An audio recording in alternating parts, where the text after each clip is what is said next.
Meus amados, o assunto que eu quero comentar com vocês hoje é um assunto que eu considero de extrema importância. Agora você vai dizer assim: todo pregador começa a sua palavra falando que o seu assunto é muito importante. É verdade, mas esse assunto ele está ligado a alguns momentos muito importantes, não somente da história do povo de Deus, mas a própria história do Senhor Jesus. Eu quero falar com vocês hoje um pouco sobre a ceia. Sobre a ceia.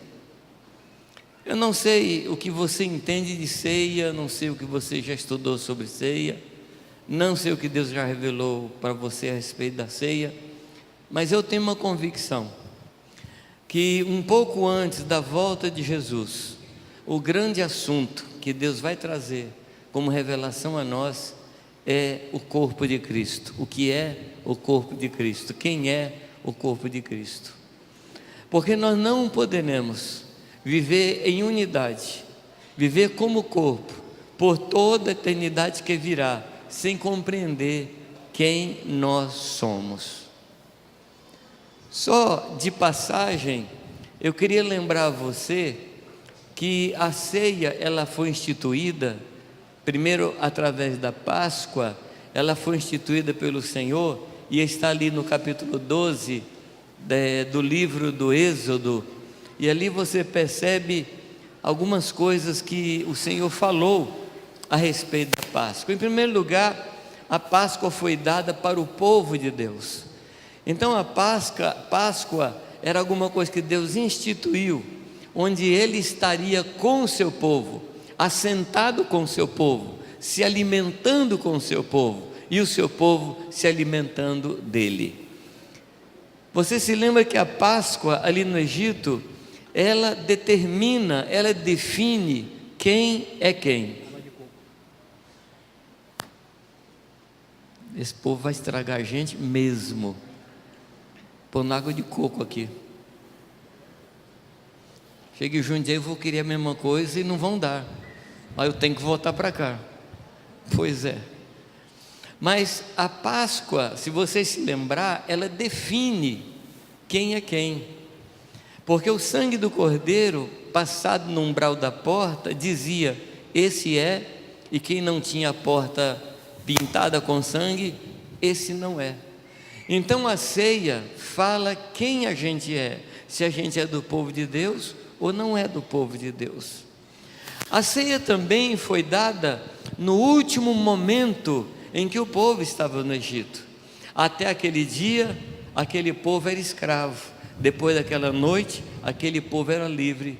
Então a ceia, ela tem esse poder transformador e libertador. Amém, amados? Eu estou dizendo a vocês que tem muita coisa na ceia que nós ainda não compreendemos, mas Deus, por sua misericórdia, vai nos revelar. A ceia também, amados, fazia com que aquele povo que não era nação, que não era povo de Deus, que era escravo do Egito, se tornasse, a partir daquele dia, uma nova nação. Agora era a nação eleita. Isso iniciou-se na Páscoa. A Páscoa fala quem a gente é, a Páscoa fala quem a gente não é, a Páscoa nos dá uma identidade. A Páscoa, ela cria uma ligação entre nós, porque todas as casas que tinham sangue no umbral, fazia parte daquela casa também que tinha um sangue no umbral. Estão me compreendendo, amados? Então a ceia é esse elemento de ligação, é esse elemento que nos faz concidadãos dos santos. E eu fico muito aflito quando eu vejo os irmãos tratarem a ceia com uma leviandade, com uma, como é que eu diria? Não outra palavra aí. Com uma displicência tão grande. A Páscoa, amados, era alguma coisa tão séria, mas tão séria, que o imundo não podia participar sob pena de morrer. Mas lá no capítulo 9 de Números, você só anota, depois você vai conferir, ali no capítulo 9 de Números, a palavra diz que mesmo aquele que estivesse imundo e que fosse para a Páscoa, esse poderia participar. Vocês se lembram eles celebraram a Páscoa, e aí vieram 2 homens que haviam sepultado um parente. E eles mandam perguntar a Moisés: Moisés, nós podemos participar? Nós queremos participar. E ainda que a palavra dizia que o imundo, aquele que tivesse tocado em cadáver, não poderia participar da Páscoa, ainda que houvesse uma palavra escrita sobre o tema, mas Moisés, com temor a Deus, ele vai ao Senhor e pergunta sobre aqueles, e o Senhor Deus diz: eles podem participar. E aí no mesmo capítulo 9, ele dá a única razão pela qual nós somos dispensados de participar da ceia. A única razão, qual é ela? Se você estiver viajando. Como você não pode estar viajando e participando da Páscoa lá onde você mora, o Senhor lhe desculpa. Mas é o único motivo. E ele diz: aquele que não participar, estando limpo, e nós estamos limpos, essa alma será eliminada do meio do meu povo. O Senhor pesou a mão sobre aqueles que chamaram o pão que desceu do céu de pão vil, ou seja, pão sem importância, pão comum. E às vezes, amados, nós somos convocados para a ceia, e nós tratamos a ceia como um momento comum. Amados, esse não é um momento comum. Pena que hoje nós não vamos celebrar a ceia. Eu tenho muita vontade. Eu tenho muita vontade que sempre que a gente se encontra, celebrar a ceia. Porque nós estamos proclamando uma verdade de Deus. Amém, queridos? Aí você fala assim: sim, Jamê, mas sabe o que acontece? Eu briguei com minha esposa, por isso eu não posso participar da ceia. Você tem certeza que você não pode? Participar da ceia não é se aproximar do sangue de Jesus, que é a única coisa que pode nos libertar do pecado, lavar o nosso pecado. Não é exatamente porque você está sujo que você precisa do sangue. Mas onde é que o sangue opera? O sangue opera na comunhão dos santos. Nós ainda vamos descobrir o que é o corpo de Cristo. Nós ainda vamos descobrir o que é a ceia. Eu estou aqui colocando um pouco de mel na sua boca, para você buscar com o dono do mel, para você falar: Deus, me fala mais desse tema. Eu tenho estudado esse tema já fazem não sei quantos anos, mas muitos anos eu tenho estudado. E a semana passada de novo eu estava estudando o tema. Eu tenho tido algumas experiências com Deus muito interessantes, importantes para mim, na leitura da palavra. Quando o Senhor me visita com a leitura daquela palavra, entra no meu coração, acontece alguma experiência mística mesmo. E nessa semana, quando eu estava estudando o tema sobre a ceia, me veio um pavor muito grande, me veio um medo muito grande, e me veio uma consciência de que esse assunto, falar desse assunto, tocar nesse assunto, é tocar em lugar santo, é pisar em terra santa. E quando eu ministrei um pouco sobre isso domingo passado, eu tirei meu sapato, não tirei agora, mas eu tirei meu sapato, eu falei: Deus, eu estou tocando em terra santa. E cada vez que eu vou estudar isso, mais eu sou impactado pelas verdades de Deus a respeito disso. Por isso, meu amado irmão, nunca deixe de participar da celebração da ceia, nunca deixe. Porque alguns, não dando importância a isso, estão fracos, outros doentes e outros que dormem. E o texto que mais nós lemos no dia da ceia é 1 Coríntios 11, 28. Não é isso? Mas eu não queria ler agora o 28.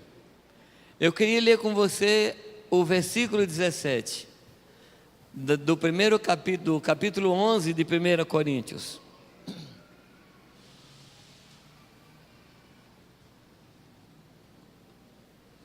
Primeiro Coríntios 11, 17. O que diz na sua Bíblia? com a primeira frase aí, o que ele diz? Nisto, porém, que vos escrevo, não vos louvo. Não vos louvo. Eu queria destacar essa frase, não vos louvo. Essa frase aparece de novo lá no versículo 22. Nisto certamente não vos louvo. Então aparece duas vezes essa reprovação de Paulo. Eu não sei se você algum dia já foi reprovado. A palavra fala de Apolo, que foi varão aprovado, fala de Jesus, que foi varão aprovado. Mas aqui Paulo reprova toda uma igreja. Paulo reprova todo um povo. Você já passou por um momento em que você foi reprovado? Não. Num concurso para uma empresa, numa experiência, você tentou fazer alguma coisa e fracassou, e você diz assim, eu fui reprovado. Eu não sei se tem alguma situação mais humilhante para a gente, que mais deprime a gente, do que uma reprova. Eu estava lembrando aos irmãos que eu trabalhava numa empresa em Brasília, na Nestlé, uma empresa multinacional, muito boa, mas por causa do meu comportamento, um dia, o meu chefe falou assim, olha, você está reprovado, você não é adequado para a nossa empresa. Eu fiquei muito mal, mas graças a Deus que aquela reprovação, ela serviu para eu voltar para Belo Horizonte, onde moravam meus pais, que estavam orando pela minha conversão. E foi exatamente essa reprova na Nestlé que me fez encontrar com o Senhor Jesus em Belo Horizonte. Então não foi tão má assim a reprova. Não foi tão mal assim para mim aquela experiência de ser demitido. Mas aqui, amados, Paulo está reprovando um povo. Paulo está reprovando toda uma igreja. E o que ele está querendo dizer? Onde é que ele diz que reprova? Vamos pegar o texto de 1 Coríntios, e eu quero ler com vocês alguns versículos, para mostrar por que eles foram reprovados. Mas antes de ler os versículos da carta aos Coríntios, da primeira carta aos Coríntios, eu só queria lembrar você que essa carta foi escrita com uma motivação.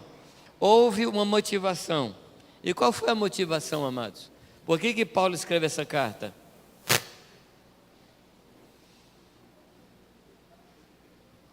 Porque ele ouviu uma triste notícia. E qual foi a notícia que Paulo recebeu?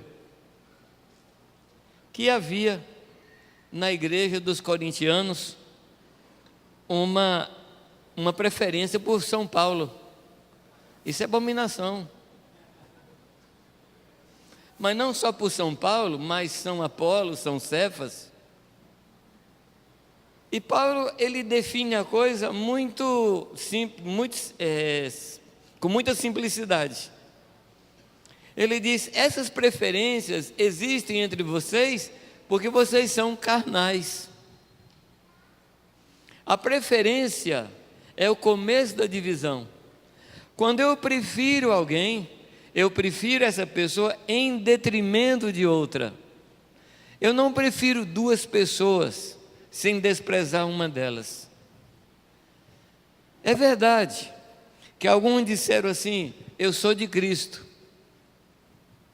Ao meu ver, os que disseram que era de Cristo, era a pior classe. Porque quem é de Cristo, é de Paulo, é de Apolo, é de Cefas e é de todos e não tem preferência por ninguém e prefere todos.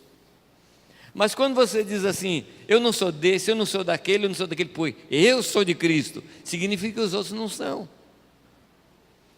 E aí Paulo em toda a carta ele trabalha a respeito disso. Ele disse, olha, leite eu não pude dar a vocês, eu não pude dar alimento sólido, somente leite, porque vocês não estavam aptos para receber. Porque o comportamento deles era um comportamento infantil, um comportamento de preferência, um comportamento de superioridade em relação aos outros. Isso causava ferida no Senhor. E aí Paulo, em determinado momento, ele pergunta, está Cristo por acaso dividido? E essa é uma pergunta que só tem uma resposta, Cristo não está dividido. Portanto, nós também não podemos permitir. qualquer divisão no nosso coração em relação ao irmão, porque isso fere diretamente ao coração do Senhor. Quando nós compreendemos a ceia do Senhor, nós compreendemos que não podemos viver apartados dos nossos irmãos. Queridos, a ceia, ela é mais que um momento, ela é mais que uma celebração de um momento, ela é mais que uma cerimônia de um dia, ela é um estilo de vida, ela é uma compreensão de que eu faço parte do povo de Deus de forma definitiva e nada pode me tirar do povo de Deus. Amém, amados? Nada pode me tirar do povo de Deus. Agora, por que Paulo estava dizendo que reprovava os irmãos? No capítulo 12, eu quero lhe mostrar por que Paulo está explicando. Aliás, vamos no versículo 21 do capítulo 11 ainda. No versículo 21 e no versículo 33, ele está começando a falar alguns motivos pelos quais ele reprovava o povo. No versículo 21 diz assim: porque comendo cada um toma antecipadamente a sua própria ceia. Ou seja, não é a ceia do Senhor, é a ceia particular. E por que era a ceia particular? O versículo 33 explica: porque, meus irmãos, quando vos ajuntais para comer, esperai uns pelos outros.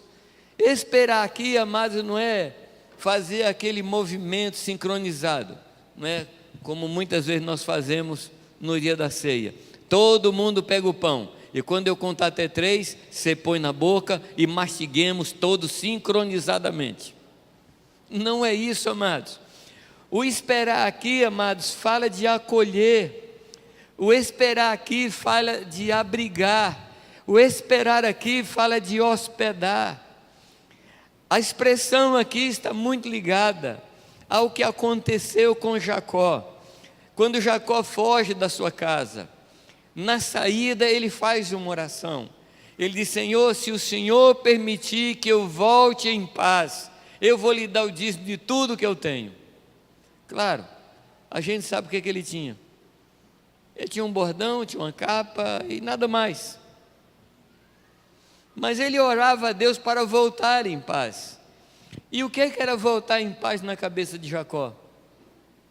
Que ele pudesse voltar e se encontrar com seu irmão, e abraçar o seu irmão, e ter uma vida de relacionamento com seu irmão.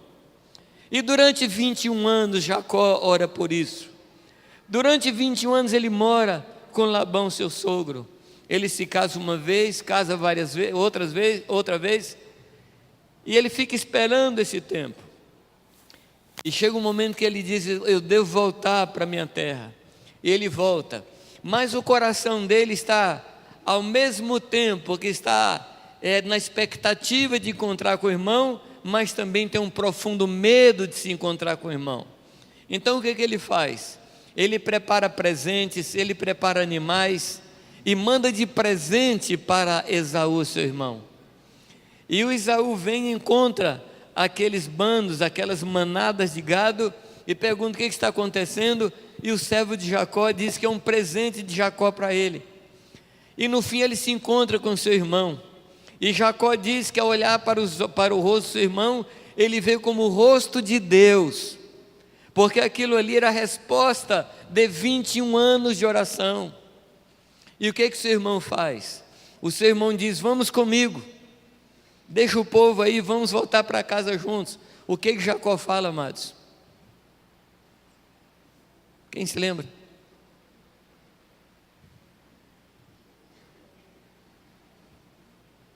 Eu não posso ir com você, porque eu tenho ovelhas que mamam, eu tenho ovelhas que amamentam, eu tenho cordeirinhos, e se eu apressar o passo, eu ponho em risco a saúde e a vida das ovelhas. O que Jacó faz, amados? Ele renuncia à resposta de 21 anos de oração para andar com aqueles que não tinham condições de acompanhar o seu passo. Você está me entendendo o que é esperar uns pelos outros? Esperar uns pelos outros é ter paciência com aquele que nós consideramos mais fracos.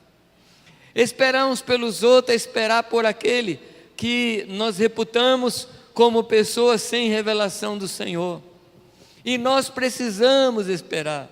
Amados, ninguém vai entrar em Hebrom antes dos outros. Todos vamos entrar juntos diante do Senhor. Não adianta você correr. Não adianta, porque vamos estar juntos diante do Senhor. Amém, amados? Esperar é acolher.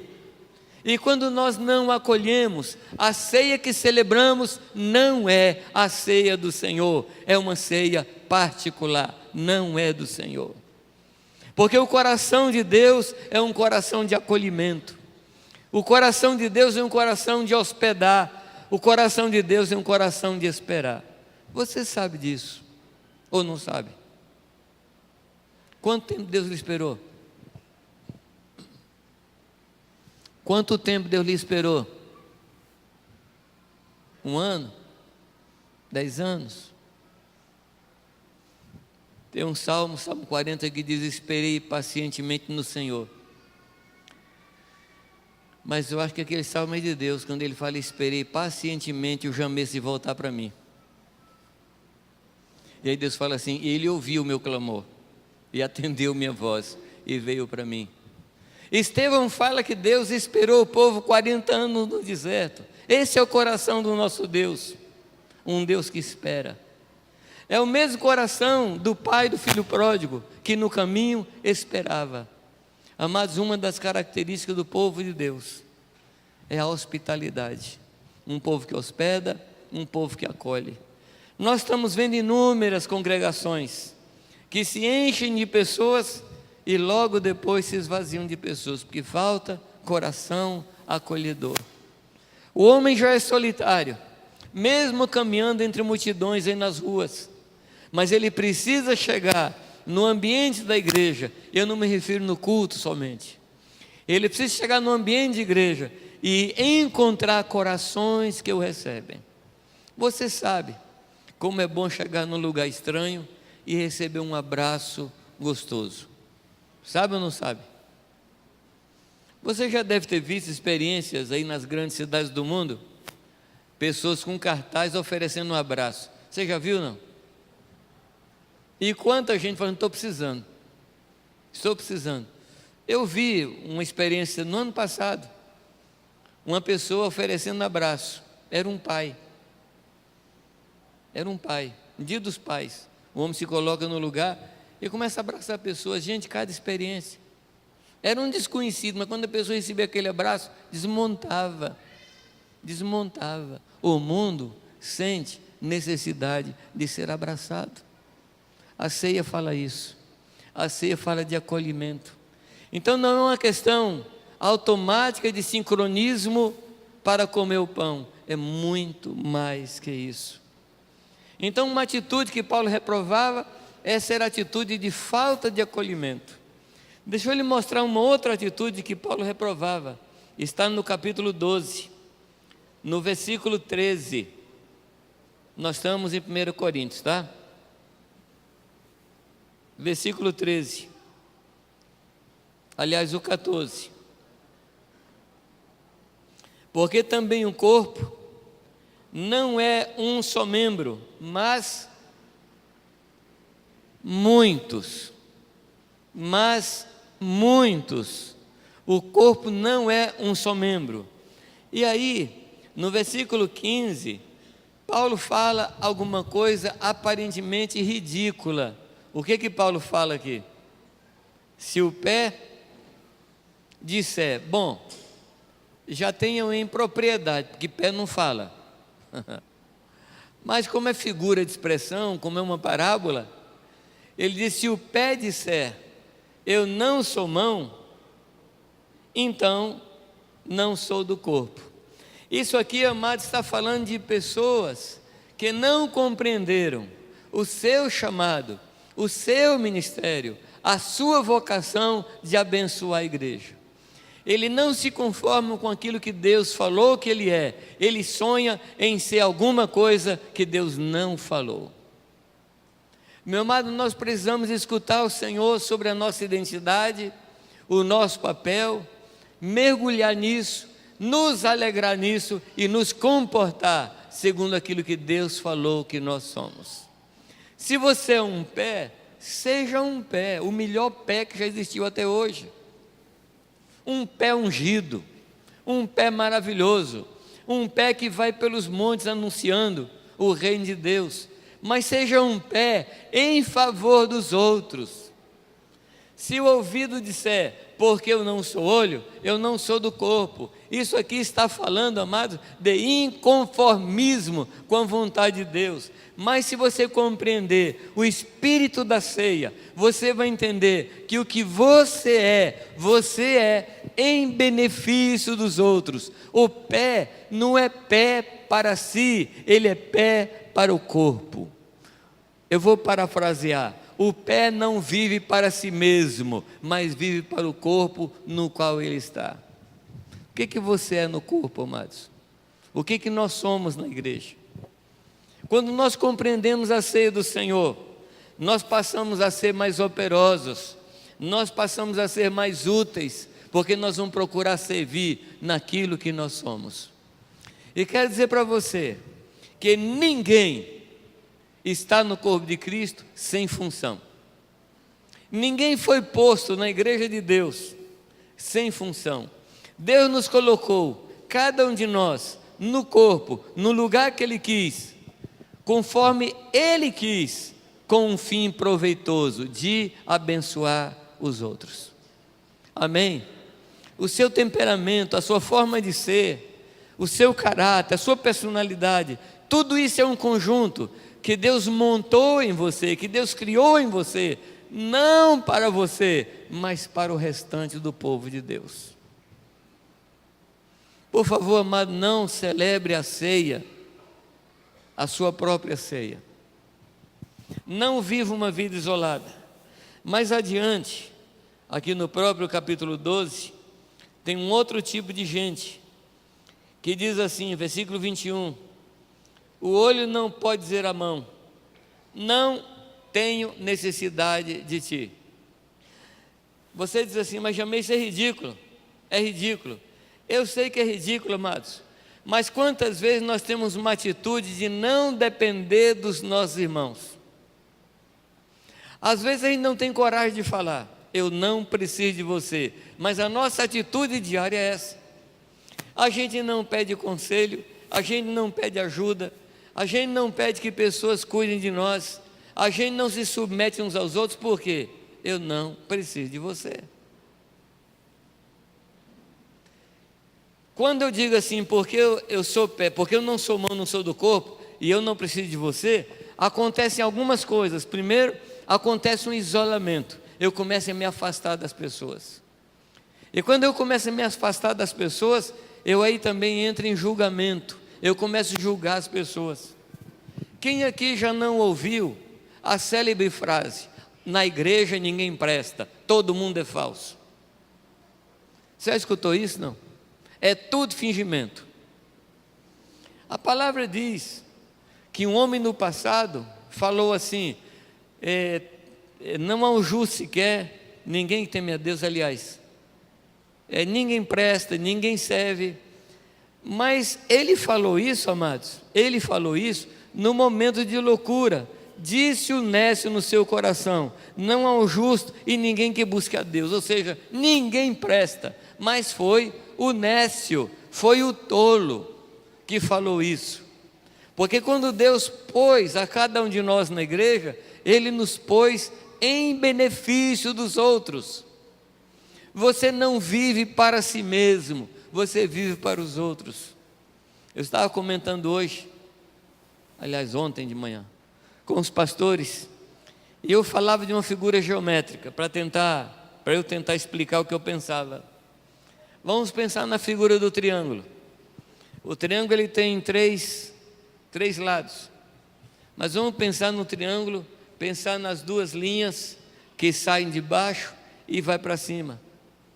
Quando essas duas linhas saem de baixo e se aproximam do vértice, automaticamente elas se aproximam daquele lugar e de uma da outra.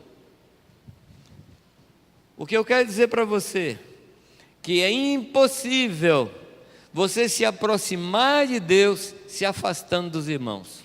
É impossível. Se o seu coração está afastado dos irmãos, meu amado, presta atenção, você está se afastando de Deus. Você está se afastando do Senhor.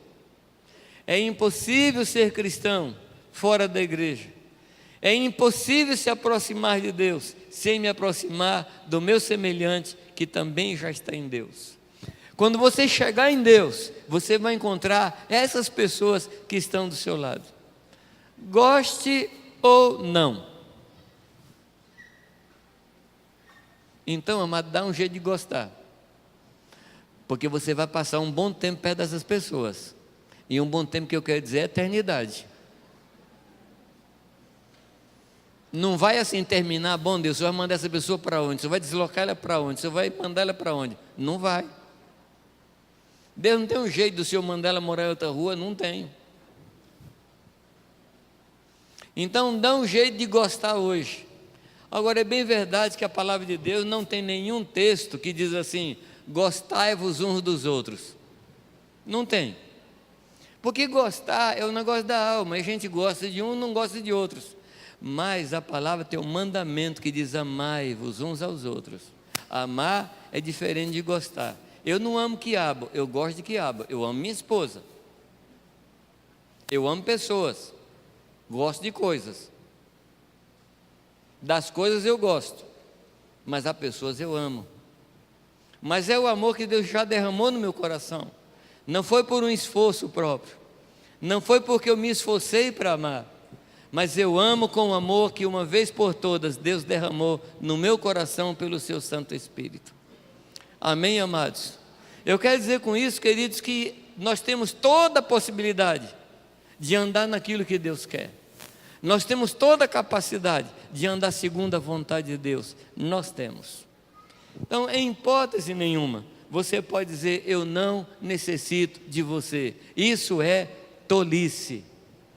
Voltando para Êxodo 12, quando o Senhor institui a Páscoa, Ele diz, esta Páscoa é para toda a congregação, não é para alguns da congregação, não é para alguns poucos da congregação, mas é para toda a congregação do povo de Deus. Eu não sei você, mas nas celebrações da ceia, eu sou cheio de sentimentos contraditórios. Eu tenho uma alegria tremenda, porque pelo sangue derramado, eu fui lavado, pelo corpo partido, eu fui misturado com Ele. Isso me dá uma alegria muito grande, mas também me dá uma tristeza profunda, quando eu lembro do meu Jesus, inocente, não fez nada, não pecou, e foi cravado naquela cruz, sem culpa alguma, sem pecado nenhum. Isso me dá uma profunda tristeza. Também quando eu celebro a ceia, eu celebro com uma profunda alegria de poder me assentar à mesa com os meus irmãos, os meus companheiros. A palavra companheiro significa aquele que come junto o pão. Isso é que significa companheiro.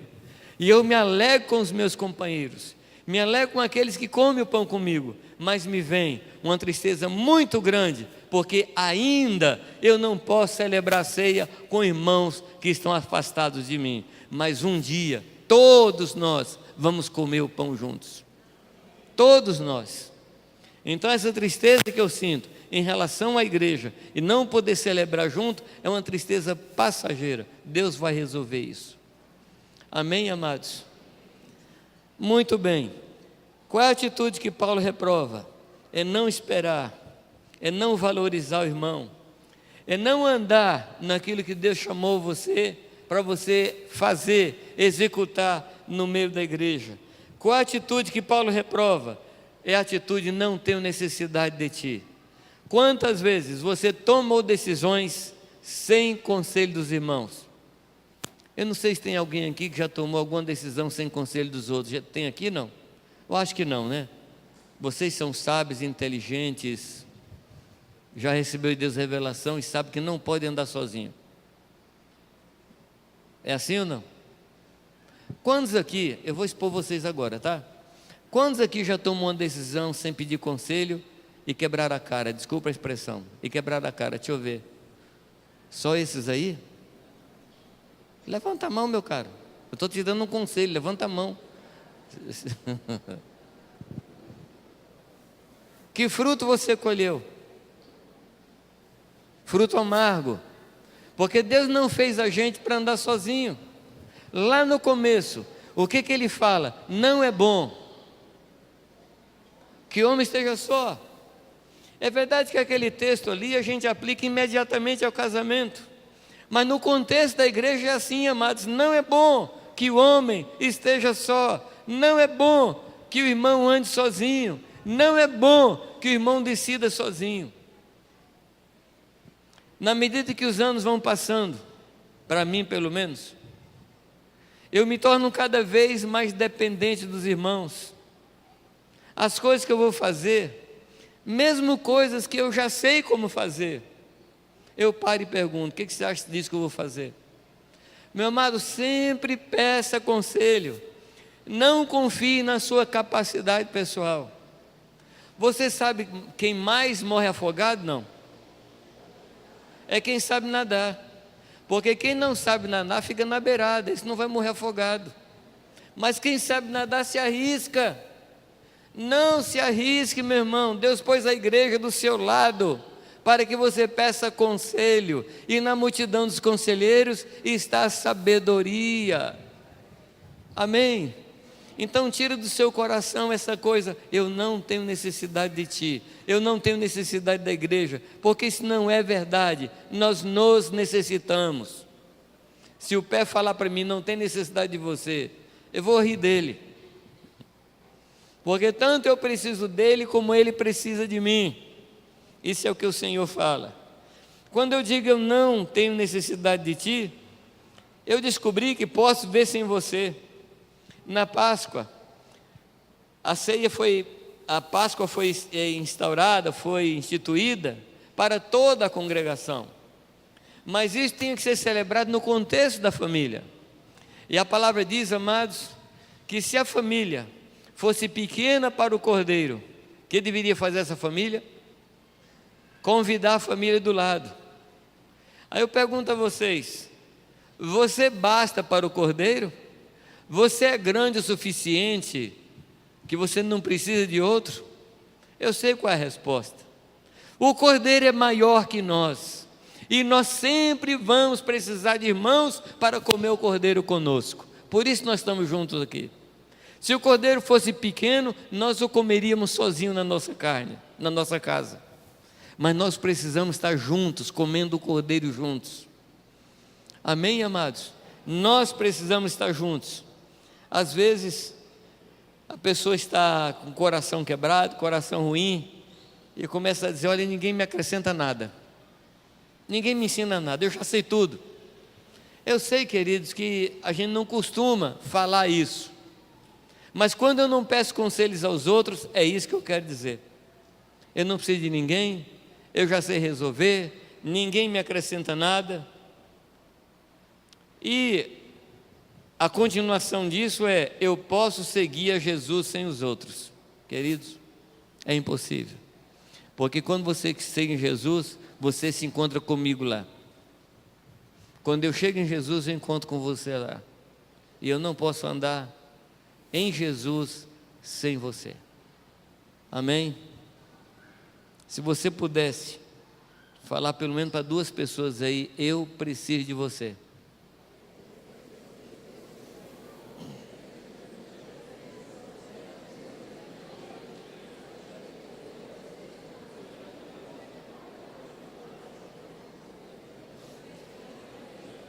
Amém. Amém. Nisto não vos louvo, se tivermos essa atitude de não esperar, essa atitude de, além de ser soberba, é uma atitude tola. Quem anda sozinho busca o seu próprio interesse e se levanta contra a verdadeira sabedoria. Meu irmão, não ande sozinho. eu tenho dito para as pessoas que andam comigo que andar sozinho é andar em péssima companhia. Você não presta para andar com você. Você já chegou a essa conclusão, não? No meu caso, eu já tentei fugir de mim diversas vezes, mas sempre que eu levanto para fugir de noite, eu acordo e eu me descubro. Não dá para fugir de mim. Eu sou um péssimo conselheiro. A palavra diz que o meu coração é enganoso e desesperadamente corrupto. Então, como é que eu posso buscar conselhos em mim mesmo? Eu preciso do conselho dos meus irmãos. Há coisas na minha vida que eu tenho buscado o conselho com os meus pastores. Uma delas tem mais ou menos 7 anos que eu converso com eles. Posso fazer? Ele diz não. Posso fazer? Não. 7 anos. Eu vou perguntar mais 7. Tem problema não. Mas só vou fazer quando eles falarem agora pode. Porque a segurança para mim, viver dessa forma, a segurança para mim, ter irmãos do meu lado, que servem de muro para me proteger. A igreja é o muro que lhe protege. Os seus irmãos são o muro que lhe protege. Esse negócio é tão sério, amados, é tão sério, que a palavra diz que se eu andar na luz, como Ele na luz está, temos comunhão uns com os outros. Essa é a primeira consequência. Qual é a segunda consequência? O sangue de Jesus Cristo nos purifica de todo pecado. O sangue não opera no individualismo, o sangue opera na coletividade da igreja, porque o sangue trabalha no corpo. E se um membro é amputado, o sangue não mais trabalha ali. Queridos, existem muitas consequências terríveis do andar sozinho. Eu me lembro de um homem maravilhoso, aprovado por Deus, que num dia de solidão, num dia que estava sozinho, caiu numa cilada. Estou falando de quem? José. Lembra de José? Você via a Potifar, você via no campo, você via em todos os lugares. Mas um dia ele volta em casa, e o texto diz que ele estava só, e na casa só havia aquela mulher, e você sabe o resto da história. Meu amado, não ande sozinho. Andar sozinho é se arriscar. Não se arrisque. Deus fez os irmãos para estar do seu lado, protegendo você. Amém? Na noite em que Jesus foi traído, ele tomou o pão, versículo 23 do capítulo 11. Porque eu recebi do Senhor que também vos entreguei, que o Senhor Jesus, na noite que foi traído, tomou o pão. Eu estava pensando, por que Paulo, ele chama atenção para a experiência tão ruim que é a traição de Judas, nesse ambiente tão maravilhoso que é a ceia. Ora, ele poderia escrever assim: porque eu recebi do Senhor que também vos ensinei, que o Senhor Jesus, na sua última noite com os discípulos, ele tomou o pão. Eu acho que esse na noite que foi traído poderia ser dispensado. Mas por que o Senhor coloca essa frase na noite que foi traído? Porque ele está falando de uma relação conflitiva de um homem com ele. Está falando de Judas. No dia que Jesus recebe aquela unção daquela mulher que toma o vaso de alabastro com perfume caríssimo, quebra o vaso e unge os pés de Jesus, seca os pés de Jesus com seu cabelo, Judas recrimina. Lembra não? E o que é que Judas fala?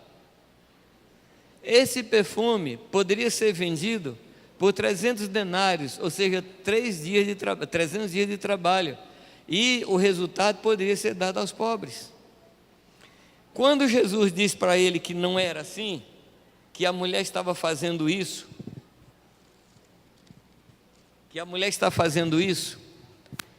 como preparação para o embalsamamento do corpo de Jesus, ele diz que onde fosse contado o evangelho, seria contada a história dessa mulher.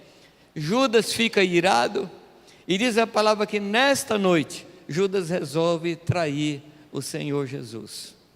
Mas eu queria chamar sua atenção, não tanto pelo que Judas fez, mas eu queria chamar sua atenção para o que Jesus Cristo fez com Judas. Lá na noite em que foi traído, ele toma um pedaço de pão, molha no vinho e coloca na boca de Judas. O que significa isso? Significa que Judas era especial para o Senhor Jesus, porque só se molhava o bocado de pão e se colocava na boca de alguém que fosse especial, alguém para quem a gente quisesse demonstrar muito carinho, muito afeto, muito apreço. Mas, irmãos, era Judas. Era Judas.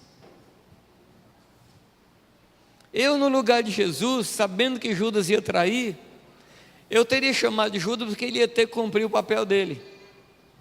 Mas eu sempre trabalharia com os 11, não com os 12. Eu deixaria Judas sempre ali na berlinda, ali no canto ali, ó, e sempre de olho nele. Esse cara é terrível, esse cara vai me trair. Mas Jesus chama Judas junto com os outros, enche Judas com o seu Espírito Santo, dá dons a Judas, envia Judas para pregar o Evangelho junto com os outros 69. Você se lembra disso? Não?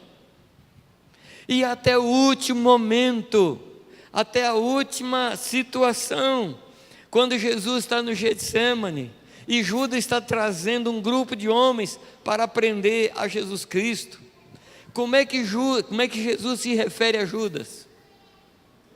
Amigo. Amigo. O que eu aprendo nessa história? Entre outras coisas, eu aprendo que eu não posso forçar que as pessoas sejam minhas amigas, mas eu não tenho o direito de não ser amigo delas. Até de Judas.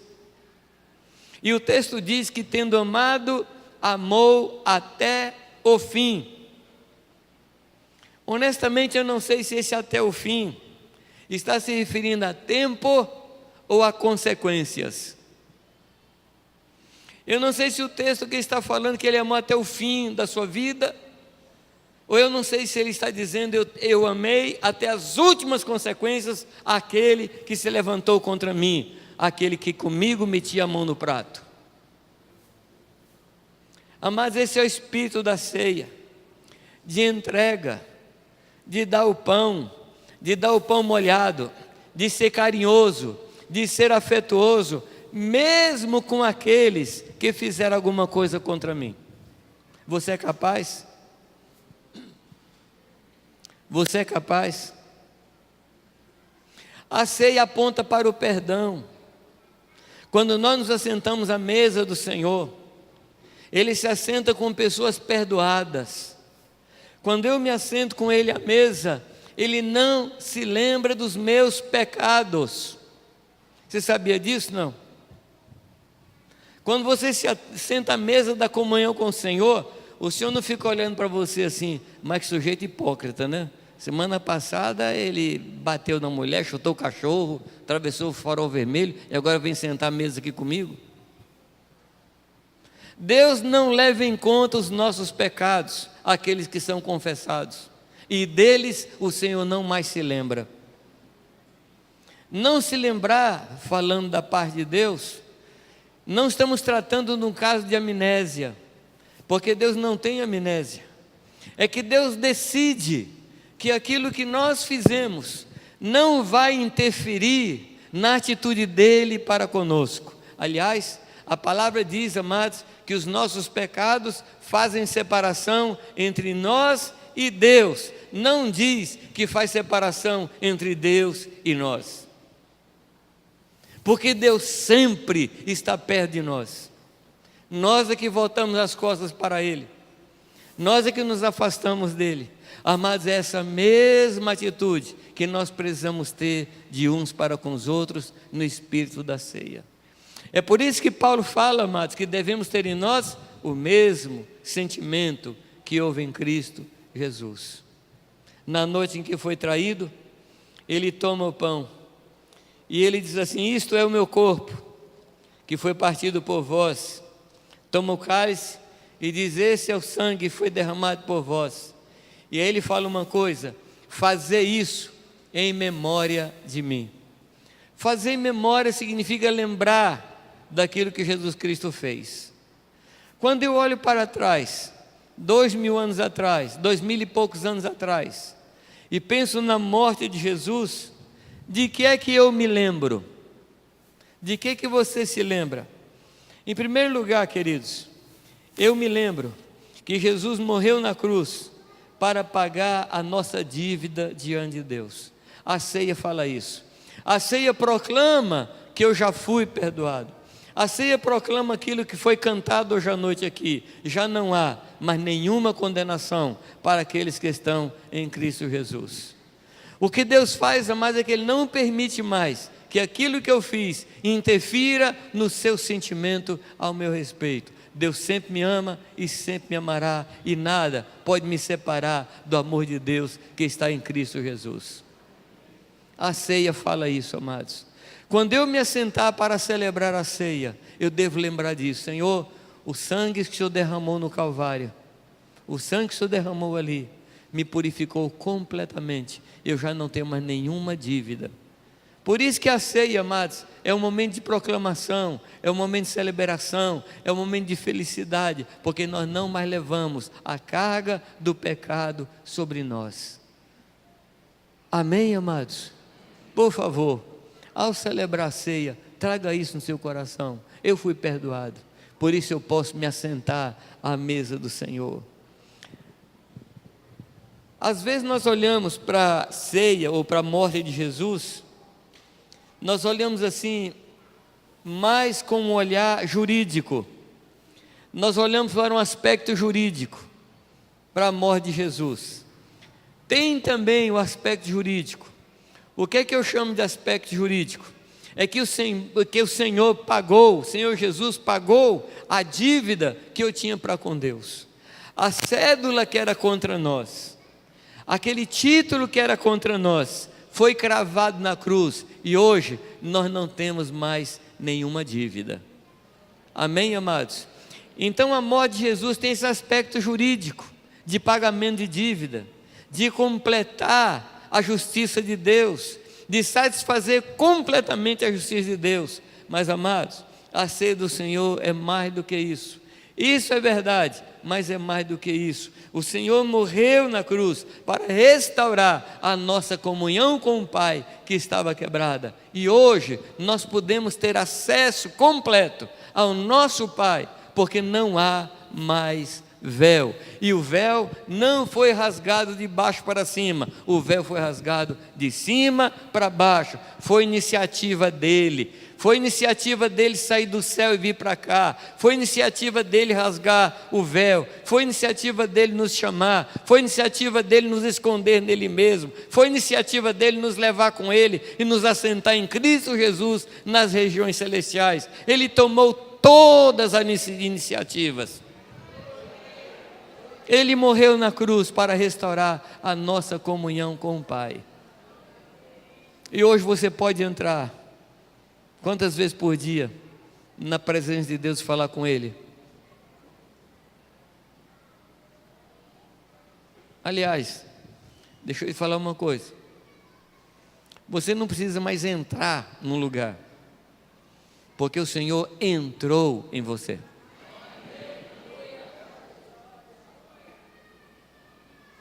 Então você pode falar com Ele qualquer hora. Eu vou te falar mais uma coisa: você pode falar com Ele qualquer coisa. Amém? Às vezes a gente vai orar, a gente tem vergonha de falar determinadas coisas para Deus, né? Ou vergonha ou medo. Não, isso eu não posso falar não, que Deus pode pesar a mão sobre mim. Meus amados, nós somos os filhos amados de Deus. Quando nossas meninas eram pequenas, eu estava conversando com alguma pessoa na sala, elas abriam a porta assim, entravam de qualquer jeito e interrompiam a conversa. Por que elas faziam isso? Bom, eu sei que você vai dizer, porque não eram bem educadas, eu sei que você vai dizer isso. Mas é antes disso, porque eram filhas e eu o pai delas. Jesus é o nosso Pai, E você pode conversar com Ele a hora que você quiser, falar o que você quiser. Se Ele não gostar daquilo que você vai falar para Ele, Ele vai lhe falar: filho, essa palavra não é boa, não, muda essa palavra. Mas Ele vai falar com você. A morte de Jesus foi para restaurar a comunhão que estava perdida. Havia um abismo entre nós e Deus, e o Senhor Jesus nos fez transpor esse abismo pela morte de Cristo. Uma terceira coisa que nós precisamos nos lembrar da morte de Jesus é que Ele morreu para nos reconciliar uns com os outros. Há um texto na Escritura, João capítulo 11, quando as autoridades dos fariseus estavam discutindo sobre a morte de Cristo. E eles diziam assim: olha, você não sabe, o Caifás falou, né? Você não sabe que é importante que um homem morra pela nação? Você não sabe disso? Para que a gente não perca a nação? E aí o escritor, ele diz assim: isso ele falou sem saber o que falar, porque ele era o sacerdote do ano, então ele profetizou.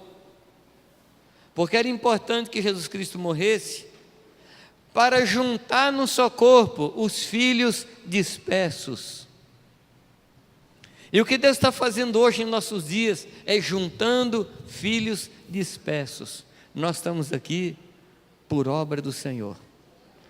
Você veio hoje à noite aqui por obra do Senhor. Você faz parte da igreja por obra do Senhor, porque a morte de Jesus Cristo foi para juntar num só corpo os filhos que estavam dispersos. Quando você for celebrar a ceia, lembra disso, lembra disso. Em cima disso, o Senhor nos deu o ministério da reconciliação. Fomos reconciliados com Ele, e agora o nosso trabalho é pregar a reconciliação. Eu não estou falando aqui de pregar reconciliação de cristão com cristão, porque nós já estamos reconciliados. Nós não temos mais barreiras entre nós. Amém, amados? Não, Jamil, mas eu não gosto de fulano. Tá, isso é outra coisa. Ame que você vai aprender a gostar. Ame que daqui a pouco você está gostando. A pessoa não mudou nada, você que mudou. A pessoa continua sendo aquela pessoa que ela era, mas o seu coração mudou em relação a ela. Amém? Não espere que as pessoas mudem. Ame essas pessoas sem que elas mudem. E se precisar de mudar, é Deus que vai mudar. Deus não vai mudar as pessoas por sua causa não, viu? Deus pode mudar você por causa das pessoas, mas não as pessoas por sua causa. Não ore para Deus mudar as pessoas. Ore para Deus mudar você. Puxa, nem um amém, tá bom. Tá bom. Depois vocês orem sobre isso, pensem sobre isso. E aí passa um WhatsApp para mim assim: amém. Tá? Eu vou entender. Ao participar da ceia do Senhor, eu sou cheio de expectativa e de esperança da sua volta. Porque eu não olho só para o passado, eu olho para o futuro. E eu sei que um dia eu vou me assentar àquela mesa maravilhosa com Ele. E eu vou comer dele.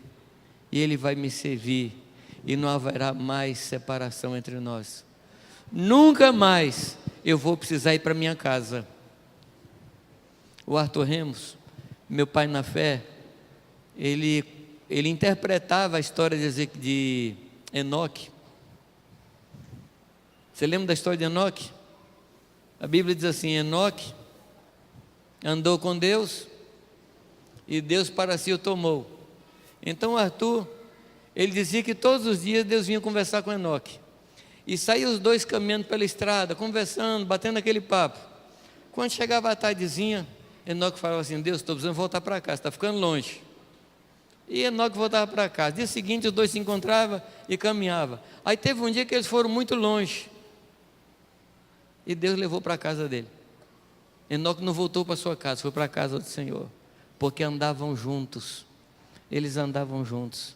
Amados, foi aberta uma porta para nós andarmos com o Senhor.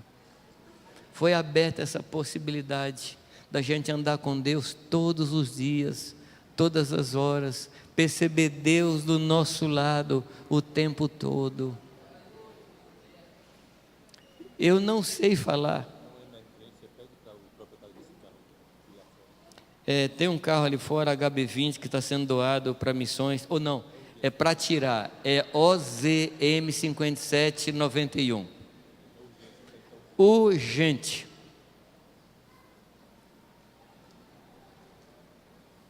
Onde é que eu estava? O Enoque andou com Deus, e Deus para si o tomou. O que eu estava dizendo é que foi aberto para você, pela carne de Cristo, um caminho, um novo e vivo caminho, e nesse caminho você pode andar o tempo todo. A ceia fala disso, amados. A ceia fala da expectativa da volta do Senhor. Você está cansado dessa vida? Você está estressado dessa vida? Você está cansado de um jeito que você não aguenta mais ver televisão? Você liga um canal, é sangue, no outro é acidente, no outro é guerra. Dá um cansaço de ver televisão, não dá? De vez em quando eu falo, Deus, me leva porque a coisa aqui está feia. Mas eu não preciso esperar que Ele me leve para andar com Ele. Eu posso andar com Ele aqui e agora. Minha vida com Ele aqui e agora. A ceia me enche de esperança, me enche de convicção de que esse tempo aqui é passageiro e um dia nós vamos estar com Ele para sempre, sem nenhum limite, sem nenhuma limitação da nossa parte para com Ele. Nós vamos vê-lo como Ele é e nós vamos ser como Ele é. A ceia fala disso. A ceia fala desse tremendo momento. Versículo 27 do capítulo 11 diz assim: por isso, aquele que comer o pão ou beber o cálice do Senhor indignamente, ou seja, sem essas coisas na mente, sem compreender que nós somos parte um do outro, sem compreender que nós somos um só corpo, sem compreender que nós não podemos viver sem os outros. Se tomar a ceia sem lembrar dessas coisas, nós estamos tomando a ceia indignamente. Por isso a palavra diz que nós devemos fazer o quê? Examinar-nos a nós mesmos, nos examinar. Às vezes a gente participa da ceia e trata a ceia de forma muito particular, ou seja, Paulo fala para eu me examinar, então eu vou ver se há algum pecado na minha vida, se eu briguei com minha esposa, se eu xinguei o guarda de trânsito, se eu roubei no trabalho. Ele não está falando disso. O contexto aqui é eu me examinar para ver como é que eu estou em relação ao corpo de Cristo, porque esse é o tema da carta. Eu tenho que me examinar. E aí ele diz no próximo versículo que se nós nos julgarmos a nós mesmos, nós não seremos julgados com o mundo e condenados com o mundo. Por isso nós precisamos nos examinar e nos julgar. E aí, amados, quando eu me examino e percebo que eu estou um pouco longe dos irmãos, e percebo que eu estou voltando as costas dos irmãos, as costas aos irmãos, o que eu devo fazer? Deixar de celebrar ceia ou celebrar ceia? Comer o pão ou deixar de comer? O que nós fazemos? A palavra diz: examine-se e coma. Não é examinar e não comer, é examinar e comer, porque a nossa saúde, a nossa libertação, a nossa vitória está em viver a realidade do corpo de Cristo. Eu repito, é no corpo de Cristo que há limpeza para mim pelo sangue de Jesus. Amém, meu irmão? Nunca deixe de celebrar a ceia, nunca deixe de comer o pão, nunca deixe de repartir o cálice. A igreja primitiva, ela perseverava nisso, ela insistia nisso, ela vivia nisso. Eu preciso comer da ceia do Senhor com a aprovação de Deus, para que não haja no nosso meio alguns fracos, alguns doentes e alguns que dormem. Porque na medida que eu ando em comunhão com os irmãos, o sangue de Cristo, que leva saúde para todo o corpo, passa por mim e traz limpeza na minha vida. O sangue de Jesus traz nutrientes para a minha vida. O sangue de Jesus traz oxigenação para a minha vida. Eu preciso disso. Amém, queridos? Vamos ler mais um texto. Versículo 31 diz que se nós nos julgássemos a nós mesmos, não seríamos julgados e condenados com o mundo. Deixa eu lhe mostrar somente algumas coisas do capítulo 12. Capítulo 12, amados, é um texto maravilhoso que, entre outras coisas, mostra a Trindade operando na vida da igreja. Mostra a Trindade funcionando dentro da igreja. Se não, vejamos, o versículo 4 diz assim: ora, os dons são diversos. Dom aqui é a palavra carisma. Uma tradução literal da palavra carisma é graça. As graças são diversas, mas o Espírito é o mesmo. Aí está falando do Espírito Santo.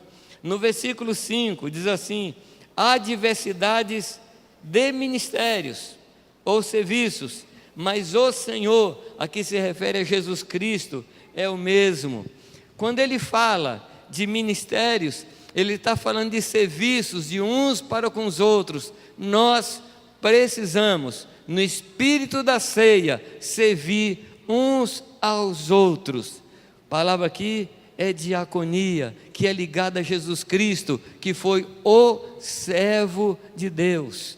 E no verso 6, diz que há diversidade de operações, mas o Deus é o mesmo. Então o texto está falando do Espírito, está falando do Filho e está falando do Pai.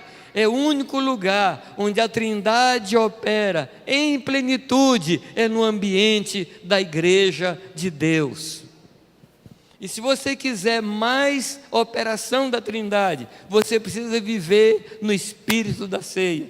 Olha só, amados, quando eu permito que os carismas estejam em mim, e com os carismas eu sirvo aos meus irmãos, o Senhor começa a realizar as coisas que Ele deseja na vida da igreja, porque a palavra aqui é energeia, ou seja, realização, ou seja, carisma, dons, mais serviço, produz a operação de Deus no nosso meio.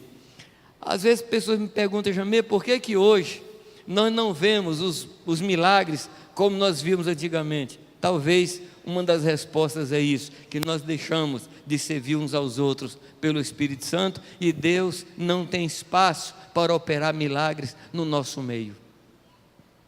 Você tem dons espirituais, meu irmão? Quem aqui tem dons espirituais? Deixa eu ver.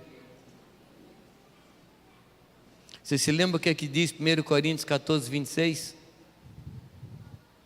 Quem se lembra? Que fazer, pois, quando vos reunis?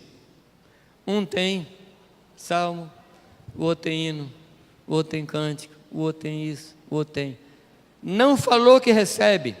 Não está dizendo assim, quando vocês se reúnem, um recebe isso, o outro recebe, Não. Diz: você tem. E você tem, meu irmão. E a palavra de Deus nos pergunta: será que quando o Senhor voltar, Ele vai nos encontrar alimentando os nossos irmãos, servindo aos nossos irmãos? A ceia, mas é a proclamação da minha entrega à igreja, do meu serviço à igreja. E isso provoca, o Senhor provoca os milagres de Deus no nosso meio. O Senhor começa a realizar, fazer suas realizações no nosso meio. Então é dons, mais serviço, traz realizações de Deus no nosso meio. Meu amado, não feche o seu coração para os dons espirituais. Eu tenho pessoas, conheço pessoas que dizem assim: mas Jamê, dons espirituais dá muito problema. Sim, concordo. Você diz assim: Jamê, os dons espirituais são muito arriscados. Também concordo. Agora, viver é arriscado, né? Pegar ônibus em São Paulo é arriscado, né? Atravessar uma rua aqui em Salvador é arriscado, né? Mas o que é que você faz? Você fica dentro de casa ou sai?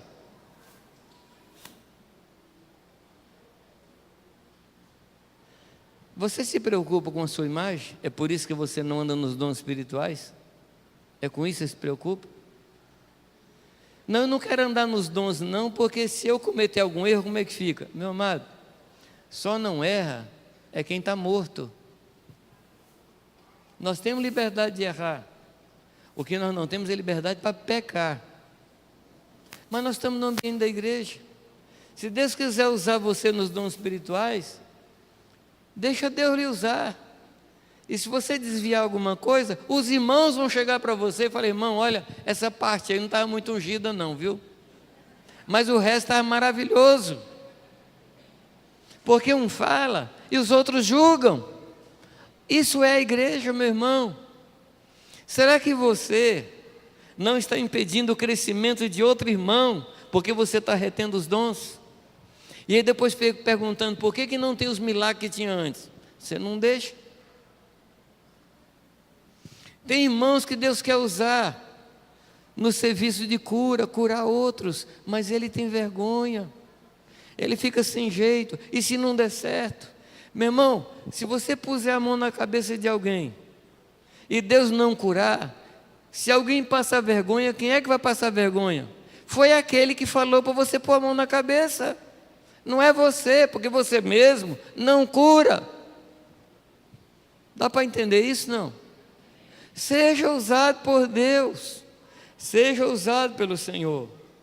No versículo 7, diz que a manifestação do Espírito, no capítulo 12, acontece pela operação dos dons e do serviço de cada um, para o que for útil. Deus me deu os dons para que eu pudesse ser útil. Não útil a mim, mas útil aos irmãos. Você quer ser útil, meu irmão? Deixa o Espírito Santo usar você. Não seja inútil, porque o inútil está prestes a ser cortado. Seja útil na obra de Deus. Mas você pode falar assim: mas eu sou muito pequenininho para alguém dar importância ou para ser importante na casa de Deus. Deixa eu lhe falar uma coisa, querido, mais uma. Ninguém é tão pequeno que não possa abençoar, e ninguém é tão grande que não possa ser abençoado. Amém? Ah, você é pequenininho, tudo bem, Deus vai usar você no seu tamanho. Você se lembra de Gideão? Sim ou não? Onde é que estava Gideão? Estava cansado de ser roubado. Aí ele pega o trigo e vai malhar o trigo escondido. Aí aparece um anjo para ele. Eu não sei se ele levou um susto, deve ter levado, porque ele estava malhando, olhando para ver se vinha malequita. Aí aparece um anjo daquele tamanho perto dele. E o que é que o anjo fala para ele? Vai nesta tua força, vai como você é, vai nessa humildade que você tem, vai na sua inferioridade. Você acha que você é pequeno? Vai assim, porque o que importa não é o nosso tamanho, é o tamanho de Deus. É Deus é quem tem que ser grande, eu tenho que diminuir mesmo. Amém, queridos? No versículo 28 a 30, ele fala dos dons e ministérios. Ele diz que Deus é aquele que reparte como Ele quer. Se Deus chamou você para curar pessoas, deixa Deus lhe usar. Se Deus chamou você para usar o dom da misericórdia, deixa Deus lhe usar. Se Deus chamou você para ser um consolador, deixa Deus lhe usar. Glorifica a Deus na sua vida dessa forma. E aqui, amados, o último versículo do capítulo 12, o que é que diz? Buscai, pois, com zelo os melhores dons. Eu já vi muita pergunta em cima disso aqui. Quais são os melhores dons? Pausa para você pensar.